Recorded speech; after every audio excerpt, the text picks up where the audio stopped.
Now, stakeholders in the Nigerian gas sector are seeking the expansion of the newly inaugurated Midstream and Downstream Gas Infrastructure Fund to accommodate players in the private sector. The nine-member governing council is expected to mobilize funds for the provision of critical infrastructure for the gas subsector. The players in the sector made this call at the Nigerian Gas and Outlook event held in Lagos, southwest of Nigeria. Now, News Centre's Odusoga was there. She reports. The gas sector would need approximately $20 billion yearly in the next 10 years to bridge its infrastructure gap.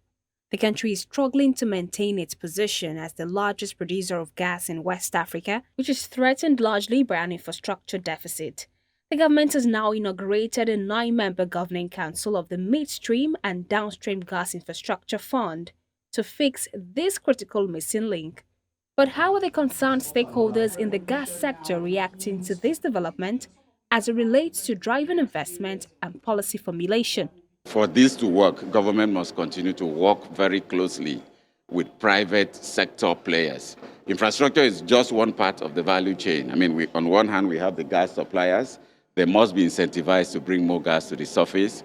We also have people who are developing the last mile pipelines. What we are talking about here today, one of the big things that it's helping bring to fore is the fact that gas is a revolution that will help improve the economy. Events like this are going to provide an opportunity for us to shape conversations on PIA, lead discussions on energy transition, and of course see how we can power conversations around usage of gas across every sector in Nigeria.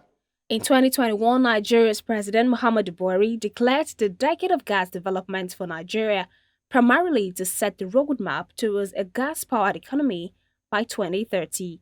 But this can be largely hindered by low domestic gas utilization in the areas of cooking, electricity, and transportation.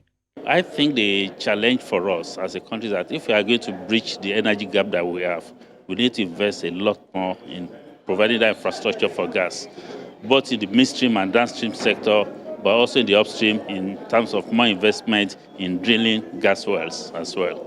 We operate in silos, everybody's operating separately, and then you have sometimes you have regulators having issues instead of looking at the big picture of which is what value is coming to the country. So if we harness our interests and our differences, it is very easy to achieve that transition.